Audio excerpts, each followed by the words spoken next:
It's great to be here. She's got it right there. Oh, perfect. So when I talk, I like to be as interactive as possible. So if you guys have questions, thoughts, anything like that, please share them because I like the interaction to be, back and forth and whatnot. And so the more questions you ask, obviously the more you're going to get out of it. So just briefly about my career and how I got involved in strength and conditioning / training and whatnot. I played baseball at the University of Wisconsin-Oshkosh in the mid-90s. 4-time, we made it to the national tournament. 94, we were national champions. While I was at school, I was going for sports management because really at the time I thought I was going to get drafted, and go play Major League Baseball, as most, young athletes think. Got to be my sophomore year, and I started having to take accounting classes and economics classes. I was like, nah, this isn't what I want to do. Went and met with my advisor. He said, well, I said, I want to work with athletes.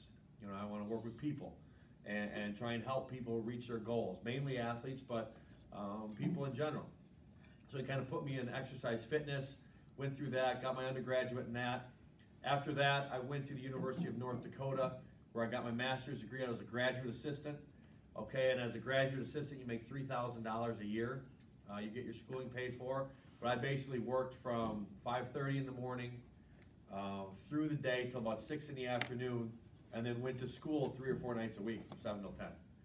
Okay, and so it's not a very glamorous lifestyle, but I did get my master's degree in kinesiology. After that, I was hired on right away at the University of Wisconsin. So for 13 years, I was a strength and conditioning coach at the University of Wisconsin, all the way through the last string of 3 Rose Bowls. So after that string, had to make a career choice. Was definitely able to stay at the university. Both Coach Alvarez, Coach Anderson, and Evan Simon at the time were the strength coaches. Really willing to work with situations that I had going on at the time. I made the decision to be a father and to walk away and to basically start my own business, which is Sports Advantage. So we've been around for 4.5 years. Our business is mainly in sports performance, working with young athletes, working with high school athletes, college athletes. We do have professional athletes, both in football, now baseball. We have a hockey kid now, and we also have a female basketball player who was actually the MVP in the Italian League last year. So we go all the way from 3rd grade all the way up. Okay, and so that's kind of my career path. It's been a long, great career. Obviously worked with incredible athletes. Worked with J.J. Watt, worked with Russell Wilson. For 3 years, I was in charge of the offensive line at Wisconsin. Those were the 3 years we won Big Ten championships and went to the Rose Bowl. I think 10 or 11 of those guys ended up getting drafted to play in the NFL. So I've worked with a lot of big-time athletes. And the one thing for me, it's never been about who I was working with. It's what they were able to accomplish. In group effort with myself, coaches, and all the other people, that's the most satisfying thing about my job is not only what young athletes, professional athletes, but when you have a goal and a person reaches a goal. And that's really the business and the profession I'm in, is working with people to help them achieve their goal. So just basically education that I have, went through that, I have a master's degree. A lot of people look for certifications and other things. To me, it's more important when I'm hiring a person what they did with their schooling, because that's their commitment to their life. Okay? If you choose in college to go through a business track or engineering or whatever, and you get out of college, and it's hard to find jobs nowadays, and you don't find a job, and all of a sudden you're like, well, I just go train people because I was an athlete in high school and I'll go do that stuff. I kind of look at it like, okay, why are you choosing that? Because it's kind of maybe the path of least resistance. Yeah, you can go take a test. You can go get an ACE certification or a CSCS. Anybody in this room could go do that. Okay, I'm more interested in the people that have passion and want to do this as a career, and want to search out, a college or, a master's degree where they can go forward, get the education they need, and put the time in to kind of get themselves started on a career. Okay, so that's kind of the education, that part of it. I'm really big into the people that want to get better and want to learn, want to go to school, make themselves better and whatnot. Certifications, pretty much, you can get a certification anywhere. I mean, you can do them online. You can go to a gym to get their certification. I think a lot of gyms now have their own certifications. So I really look at then, which certifications are accredited and things like that. So my responsibilities are pretty simple. We are open 7 days a week. We train people from 5:30 in the morning until 9 o'clock at night. And so basically, as the owner and operator, you have a couple different responsibilities. The first one is obviously to your clients, okay? And to make sure that your clients and your people that want to train are scheduled in times they need to be trained at, okay? So if that means 5:30 in the morning, then you have to make an effort to either have people on staff or yourself as the owner to make sure you're there to train them. I can use Ginger Lingard as an example. Ginger came in twice a week for 4 years at 6 o'clock in the morning, okay? I would get texts from her at about 11 o'clock at night sometimes when she'd have study groups and things like that you have at school. Not to cancel, but to see if I could come earlier to meet with her, okay? And so as a trainer or whatnot, you're in the service profession, so you have to make sure you're able to give of your time, okay, for your clients and to make sure that they have the ability to get in and get the things they have done, okay? Another responsibility is obviously scheduling, okay? We have 4 trainers that we have on staff. We have practicum students from UW. We have interns. Being able to schedule them at the peak times, at the right times, making sure that your schedule fits the needs of your clients and making sure that it fits the needs also of the people that you employ, because people want to take vacations. People have family issues. Crises come up, okay? I know last week my computer got hacked, and so I had to make sure that my schedule was set well enough that we could cover our offensive line group, our elite group, our speed and strength groups, our speed and agility groups, our one-on-one clients, our boot camps, all that stuff in a matter of 15 minutes had to be switched up, moved around, and do all that stuff. So, when you look at your responsibilities, you have those intact. You also have promoting yourself, okay, and your business. So again, social media is a great outlet for us because we can promote through social media. You don't have to go to schools anymore, or as much as you needed to in the past, and meet face-to-face with people. I could throw a video up of, I threw a video up on our Instagram yesterday of what our O-line U group looks like training for a day. You can have, I think we had over 200 views on it in just, 24 hours. Obviously we'd like more, but that's a great way to, get promoting yourself, things like that. We go to different events. We did the All-City Swim Meet. We'll go to different events around town to try and promote yourself. So again, it's not just, in the gym training people. You have to get out in the community, talk to people, be available to talk to people, and meet with people. And again, I call it 24/7, 365. 24 hours a day, 7 days a week, all year round. You have to be able to be available, be able to meet with people, be able to talk to people, be available to train people in order to keep your business growing, okay, as a personal trainer. A lot of personal trainers work on commission. Okay, I don't pay my trainers on commission like that because it's a very hard lifestyle. Okay, most trainers have to go out and search out and find their own clients. Okay, and a lot of times, even if you're doing that, if you're under the web of a gym or of another place, that gym is going to take a percentage of that. Okay, so my philosophy with my people most of the time, if they're a personal trainer, is I'll put them on salary and then we'll incentivize them from there. Okay. Rewards. Again, the rewards is very easy. Okay, seeing athletes, achieve their goals. Whether it's from a team sport, individual sport, things like that. You can't imagine the happiness you have for a young person when they make that commitment to college, or when they get drafted in the NFL, or any of the above. When a person sets a goal to lose 15 pounds because they're going on spring break and they lose 20. Okay, all those things are a reward for what we do. Okay, and again, notice I didn't say anything about financial. Okay, I don't view my job as a reward financially for me. My reward is watching people, especially since it's more sports performance, watching young athletes reach out for a goal that may be a little farther out of what they believe is attainable, and then they accomplish it. I can share a quick story. When Ginger committed to Ohio State, you know, she came in, I know she had taken her visit. We started on the warm-up. I think she went down and back a couple times to our dynamic warm-up, kind of looked at me and said, I committed to Ohio State this week. And she was like, ah! You know, and it was one of those things where the seriousness between trainer and athlete completely was gone. And she was jumping around and things like that. And those are the most rewarding times. You know, other rewards is you have, you know, kids that are appreciative of what you do. You know, we have a 12-year-old kid that every time he gets done training, he walks from coach to coach. Thank you, coach. Thank you, coach. Appreciate it, coach.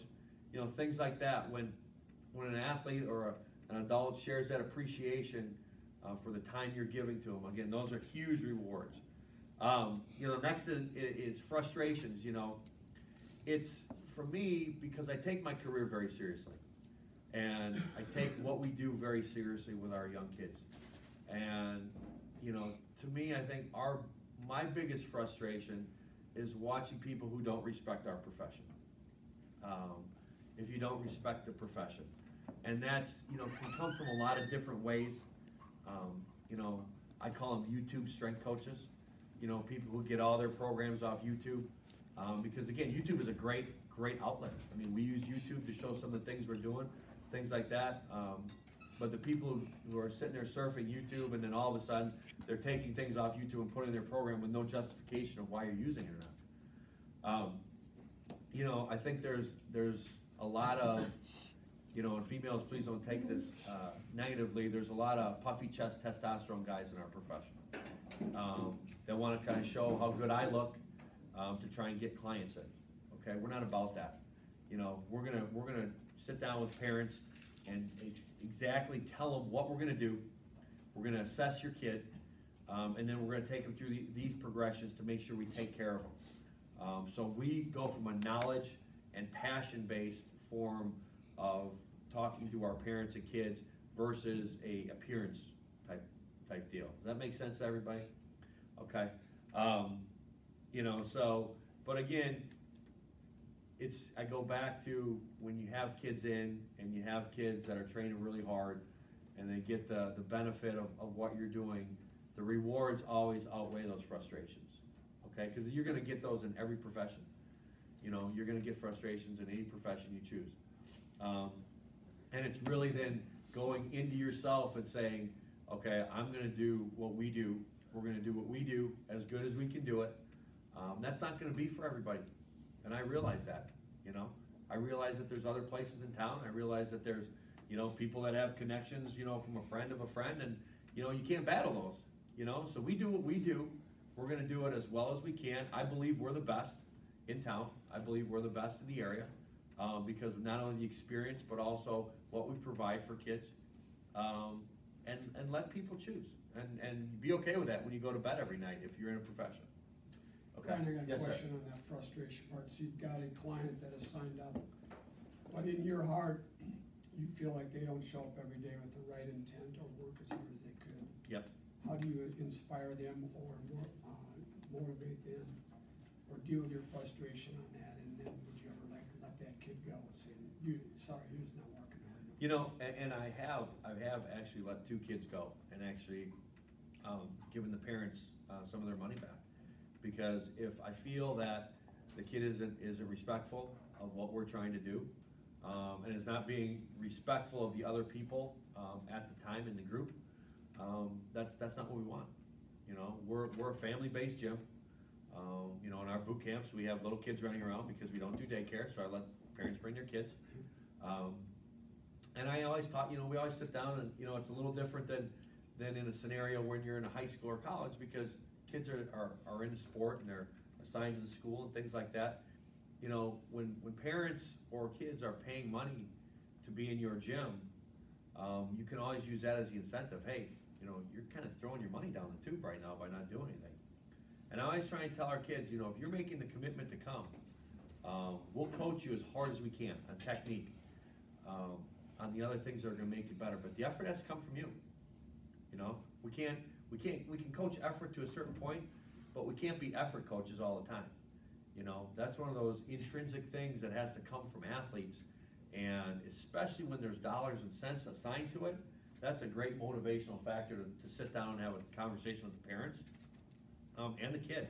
In any conversation I have with an athlete or with a parent, athlete and parent are both there, okay? Because I am as straightforward as they come. You know, I've had 11, 12-year-old parents come to me telling me that they want, that, you know, their kid's going to be a Division I athlete. And I said, not yet. Not yet. That's not what this is about. You know, our goal in our facility is to give kids the best opportunity to be great high school athletes, okay? And have a great high school career and a great, you know, AAU, you know, academy, whatever else they're doing career. And at the point where they start getting recruited by schools, okay, if they're at that level, then mom and dad or mom or guardian or whoever, an athlete, and I sit down, okay, now it's time to look at how we can take you to that level. Okay, but never before. We never jump steps. Youth athletes, we're teaching them the basics. Once they get into the area where they can strength train, we're trying to get them ready to play high school sports or everything that goes into high school. Once they're at that level, they're getting recruited, then we move them on. Okay, and it's a progression, just like any program we write. Does that answer your question, Coach? Mm-hmm. Okay. Salary range is about as wide open a profession as you're going to find. I mean, it is, you know, $10 an hour to, if you're a strength and conditioning coach at the University of Alabama, you're probably making $500,000. Okay, and that's how valued the profession of developing people's bodies, taking care of them from a health standpoint has gotten. I know, you know, people that are very similar to me that actually are flown in to different places to train people and then flown home that night. Okay?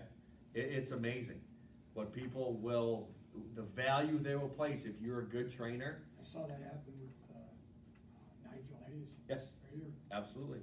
He had shot in our gym. Guy flew in from California to work with him on Tuesday evening and a Wednesday morning, and then he flew back to California. Yep. During the Badger season last year. Yep. I didn't know if Coach Gard knew about that or not. Well, I know. I didn't tell him. I know this. Now it's on video, Coach. Yeah. You know, it's pretty much all I know. You know, I know NFL athletes will fly chefs, massage therapists, all those different things. They have individual trainers, okay, that they will hire, that they will fly out. You know, if a player lives in Florida, Major League Baseball player hypothetically lives in Florida, he'll fly his trainer out there for 2 months, you know, in the off season. Basically stay at his house, train him at his house, you know. And at the end of the day, you're probably making a salary where that's all you have to do for the rest of the year. Okay? So it's a huge gamut. It really depends on, you know, how much are you willing to put forward. Okay? Because it's not a career where you're going to walk out of college and be making 6 figures right out of college. And I think a lot of young trainers think that. You know, a lot of young trainers think, well, I should be working 40 hours a week and I should be doing this. And that's not how it works. You know, like anything, you have to develop a philosophy, okay? And I think one of the things that young trainers and misconceptions they have a lot is they want to get out and start writing programs right away. No, okay? You need to continue to educate yourself and you learn how to coach exercises. Once you do that, then the programming comes very easily, okay? Benefits and perks. You know, when I was at UW, obviously the benefits and perks were I get to, you know, go to every road game. I was at 3 Rose Bowls, got to take my family, my kids for Christmas when my son Cameron, who's now a junior, was in his 5th grade class at Chavez. The teacher said, you know, what is your holiday tradition? Okay, and you know, the one little girl said, well, you know, we go to my grandma and grandpa's house and do this. And of course, you know, my son says, well, we either go to Disneyland or Disney World, depending on how good the Badgers are. So that, you know, is a huge perk. My kids have been to Disneyland or Disney World, I think, 8 times. So again, great perks of being involved in that. But again, the stress level equals out, right? Because if you don't win football games, or if you don't win games in college, okay, guess what? Head coach gets fired. And you saw that with Arkansas. Okay, Coach Bielema unfortunately lost his position. That means the whole staff, okay, chances are could lose their position, from athletic trainer, strength coach, all those different things. Okay, so the risk reward, you know, the more benefits there are, chances are there's more risk. Okay? For me, again, it comes back to, the benefits is watching young people succeed. Okay? And that's kind of, you've heard that over and over already today. To me, that's what it is. We're a service profession. We're helping people reach their goals and things like that. Interesting stories, I could go on, till school gets done. Just interesting stories that I've seen. I could tell Russell Wilson stories. I could tell, a story when we used to squat the O-line at UW. John Moffitt used to bite his arm before he'd do a single. We'd throw things at each other in the weight room, stuff like that. So it's all over the board, and that's the beauty of working with so many different people. Okay, is there's stories. I got stories of Stella coming in, at 5 in the morning, the day she won the basketball athlete of the year at the Wisconsin Sports Awards. And I remember her working out at 5 in the morning. Oh, I'm just, I don't think I'm going to win. I don't, this, that. And then I remember getting a text from her like 7:30. Oh my gosh, I won. And that was, in the course of like 13 hours. And those are just great memories that you can't take away when you're a coach, because the best part about it is after she leaves, now another athlete comes through, okay, that you're trying to, and you can share, hey, this is what she did. Hey, this is how Amy Davis, conducted herself, when she would come in, things like that. Here's why Jack Dunn at 118 pounds when he was in 8th grade now is traveling with the Wisconsin Badgers, okay? And those are great things to be able to share with your clients. So all those stories, again, feed back into that promotional thing where you can talk to kids about, hey, we've worked with this kid, all that other stuff. Special talent needed is you really just have to care about people. And that's all it really is. You really have to care about people. You have to care about, if you're an owner, your employees, and making sure that they're getting, the attention that they deserve for the work they're putting in for you. And you have to have passion, and it can't be fake. The passion that I have is for the athletes we have that walk through the door. Not for how much money I'm going to make. That's a byproduct. Financial is always a byproduct of how much you give to somebody else. I firmly believe that. And we're constantly giving, and we're constantly giving to parents, to athletes, across the board, trying to make sure that their success is real and they receive everything from us that they can in order to achieve their goal. Because at the end of the day, if they put in the work, if we've given them everything we can, if they've done all their work at school, if their nutrition is right, then it's still up to if somebody likes you or not, if you're going to move on. Whether moving on from JV to varsity, or varsity to college, or college to pro. You still have an outside source that you can't control. Hours, unlimited. Unlimited. My phone is always next to me. Drives my wife nuts, because I'll get messages throughout the night of people canceling or wanting to reschedule. I got a message from one of my NFL guys at 2:30 in the morning a couple years ago, asking if he could reschedule, and I texted him back in 2 minutes, and he was like, "What are you doing up?" I said, "Same thing you're doing up, trying to figure out when you're going to train." And so that's just luck of the draw that I woke up.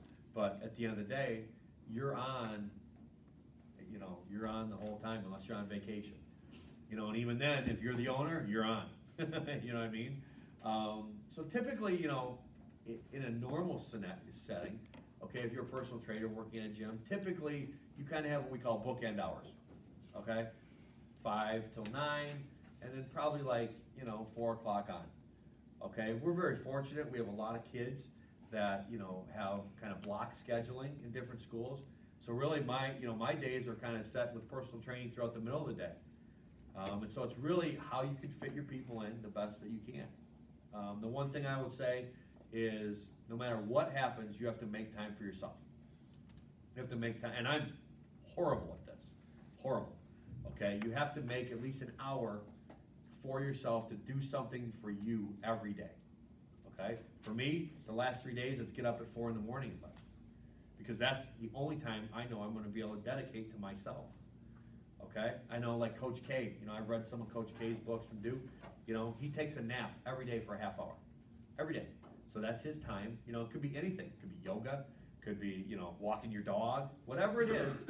Take time, whatever career you have, for yourself, because you will burn out if you don't. If everything is always about everyone else and you don't take a little time for yourself every day, you will. I guarantee you'll burn out.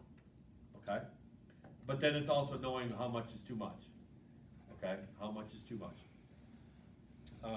And then there's a need. There's always a need. You know, anytime you're talking about working with people, there's always a need for people that want to help. What percentage is women, Brian? Are there any? Yeah, there are. You know, I think it's growing. I think the personal training aspect of it is growing. You know, from a strength and conditioning standpoint, we don't see as many females in strength and conditioning, and that's really too bad, because there's a lot of young female former athletes or people that are extremely smart and would be extremely good at it. And so I think there's a definite need for more females in the sports performance end of it. You know, personal training, I think it's kind of starting to level out a little bit, because you're seeing people starting to branch out from just personal training to, you know, in-home yoga, to, you know, your different, you know, one-on-one in-home things that are really becoming popular as well. So it's not just a gym setting anymore. You know, there's opportunities to do that even in our community. So there's a lot of opportunities for that. Any questions? Sorry, I went 30 minutes without breathing. But again, you know, I can't fake, you know, the fact that I love what I do. I can't, you know, and for me, you know, working with high school athletes is one of my greatest passions, you know, because when I was at UW, one of the reasons I did start Sports Advantage is because we saw so many young athletes at 18 years, 17 years old come in with labrum tears, you know, hip labrum tears, you know, knee issues, tendonitis from poor training. You know, from people who are looking at more gimmick training versus foundational training. What I mean by foundational training is basic exercise is done really well. Okay? You know, I see a lot of different things with a lot of different gimmicky exercises. Most high school kids are not strong enough to do, you know, these quote-unquote functional exercises that you see kids doing. They're just not, and they don't benefit them. Okay, if you're a high school athlete, get strong, get stronger, get more flexible. Okay, because if you do that, all the other things will fall into place. And you know, at UW is all over the map. Girls with stress fractures from playing too much volleyball, you know, overuse injuries, things like that. So that was, you know, when I made my decision, I was like, I want to change, you know, the trend in high school athletics and youth athletics, which is playing the sport year-round without any strength or mobility development. Okay, and that's really what we try and do, is the injury prevention first. So. I know you mentioned some online stuff, and you mentioned you went to North Dakota. Could you give these guys maybe 2 or 3 schools that would be good for them to know that might specialize in this area? You know, as far as in Wisconsin, I know UW Oshkosh and UW La Crosse. UW La Crosse program is, I think, world-renowned, and they've been exceptional. You know, my experience at the University of North Dakota was amazing. It was amazing. It was freezing cold. And there wasn't much else to do there besides, you know, go watch, you know, Fighting Sioux hockey at the time I was there. But it was just a great atmosphere. And so, you know, there's a lot of bigger schools. You know, I know some of the SEC schools are really good. You know, Texas A&M, I think, is really good in health and human performance. Arizona State, I believe, is as well. And you really picking a school is about fit for you. What works for you? You know, what do you want, a big school? Do you want a small school? Do you want to travel? Things like that. It's all about the fit for you, okay? Because I can honestly say the degrees are very important. You know, like I said, because I committed to it. But it's once you get out and then how you apply what you've learned in growing your knowledge base, that's everything. Okay? I don't program from textbooks. You know, I don't think I've written any type of program that would match what I learned in exercise physiology. The weight room, the gym, that's my laboratory. And so for 20 years, I've been going to school, you know, in the Hislop weight room at the University of North Dakota, you know, in the McLean weight room at you know, the University of Wisconsin, the Cole Center, all those places that I got a chance to work at, and then in my own gym. That's where my education is continuing to grow, by seeing, you know, using, trying different methods, things like that.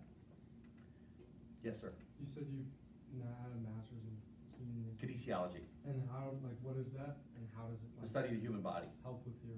It's really, so it's very similar like exercise physiology, exercise and sports science, different programs, just name it different things. You know, and that just kind of gives you, to me, that gives you 2 or 3 more years of schooling that I see that you've committed, you know, to this career.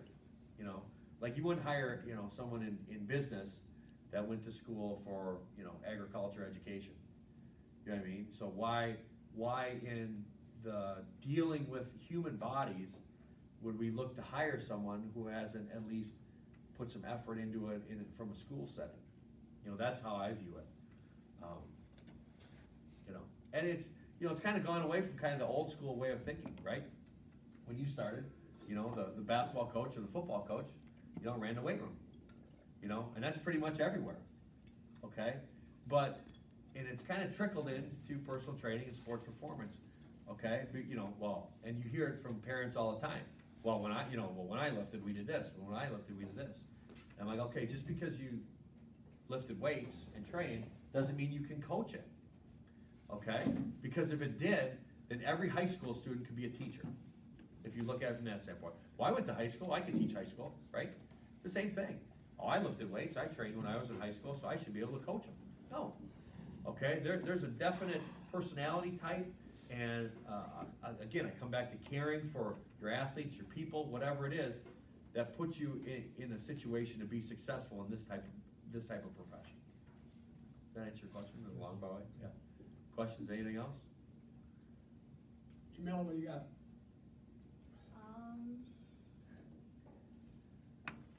I need a second to think. Drew, I have a question. okay, we'll get one. Yes. Go ahead. So you said you were studying business at Oshkosh? It was actually sports management. Oh. So it was more on you know, the managerial side of you know, so running your own gym and things like that, you know, kind of more athletic administration type stuff. Okay. Yeah, absolutely.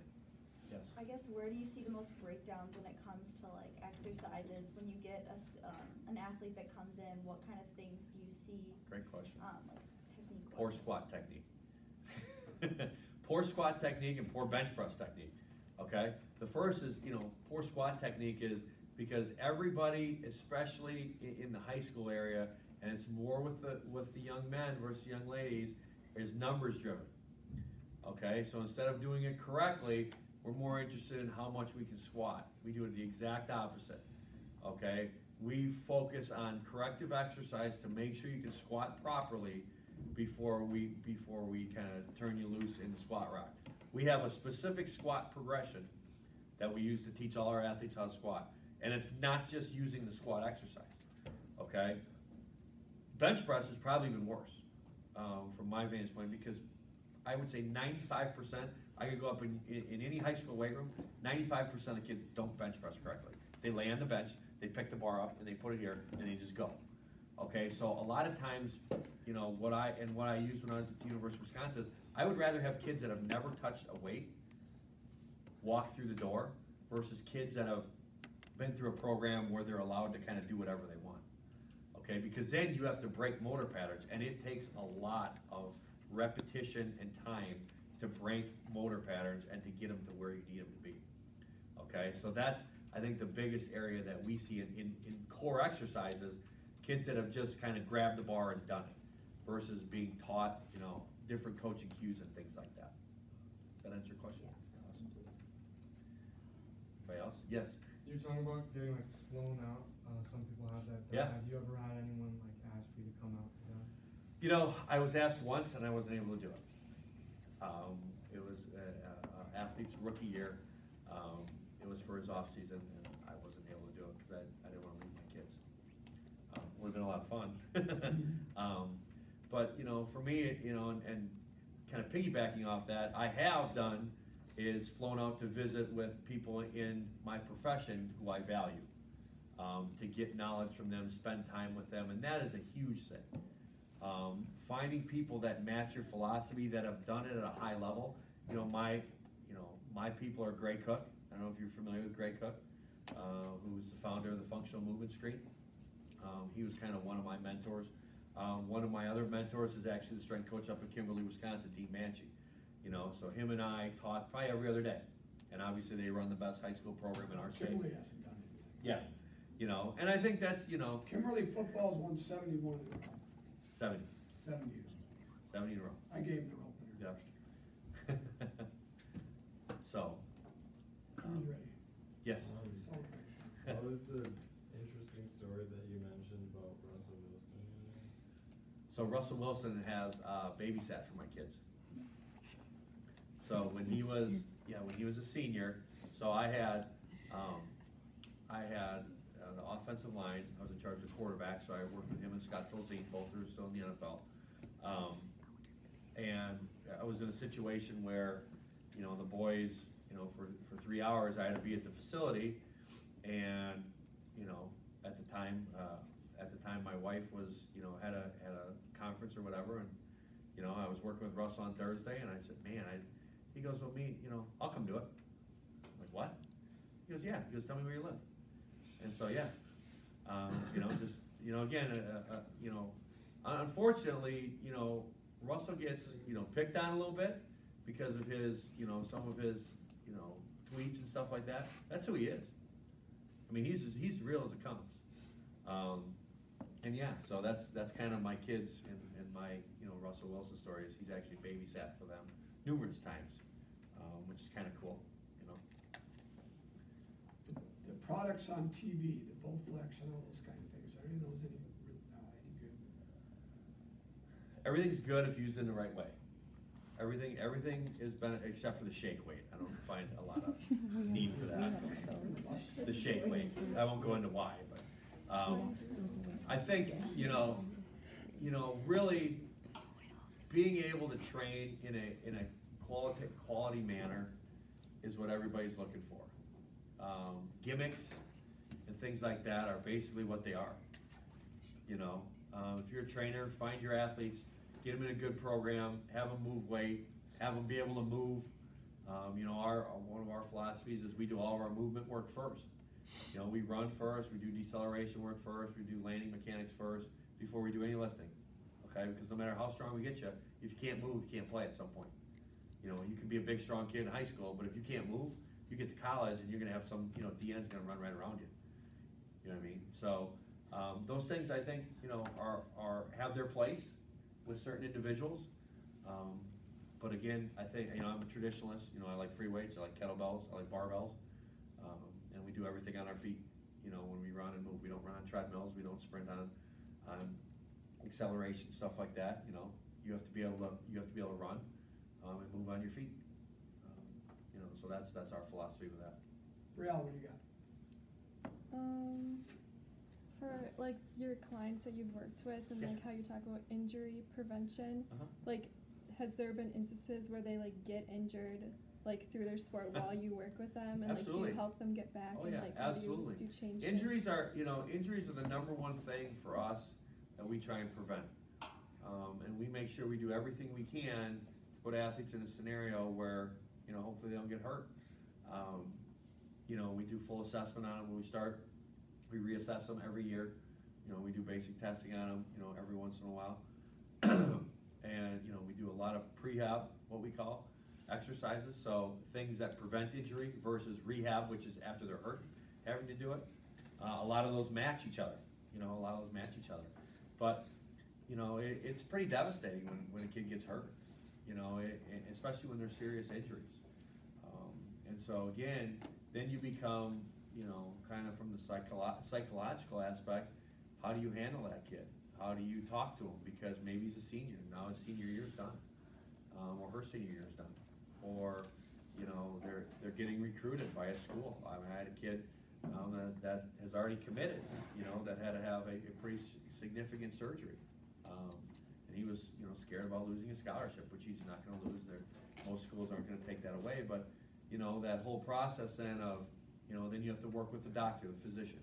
You have to work with their, you know, rehabilitational therapist or, you know, whoever they're working with. And you all have to be on the same page, you know, because a lot of times, you know, doctors will prescribe stuff that you're just kind of like, no, that's not what it, you know, and then you have to, you know, I always tell my parents, I will always stand up for the athlete, no matter what. And I've pissed a lot of parents off. You know, I've pissed a couple PT people off in the community, and I pissed the Brewers doctor off. And I'm okay with that, you know, because if I don't believe that that's right for the athlete, I'm going to say it. And I'm going to voice my opinion because I've been doing it for 20 years.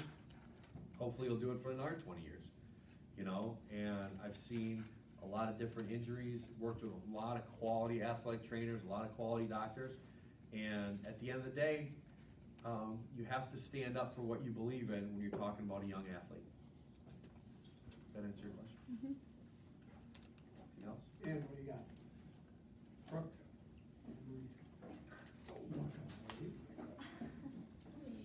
You got a question?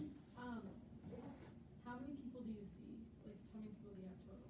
Oh, yeah. Over the course of the year? I think this year we've had, I'm just trying to go through our different periods that we do. I think we've had probably over 500 or 600 athletes in this year. Yes. Yes. What is the regular, like, when an athlete comes in, how many times do they come in a week or a month? We get, yeah, that's a great question. So we get 2 to 3 times a week typically, and then we really encourage them in season to come at least once a week, because the in season is where it's the most important to train, because that's really what you're preparing for. You know, so if you don't train in the in season, you know, then you kind of lose a lot. So yeah, 2 to 3 times a week out of season, and then once or twice a week during their in season. All right. Anything else?